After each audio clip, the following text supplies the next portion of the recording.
決結果啊？多謝各位。我哋呢個裁決咧係當然非常重要啦。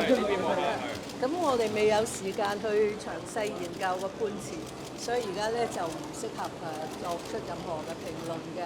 但係我就同 Martin Lee 咧同李柱銘兩個咧都想用呢個機會去多謝我哋嘅律師團隊，同埋一直支持我哋嘅好多嘅市民。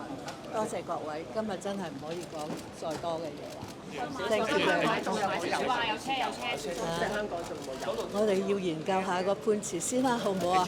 慢慢有機會先再傾嚇。拜拜。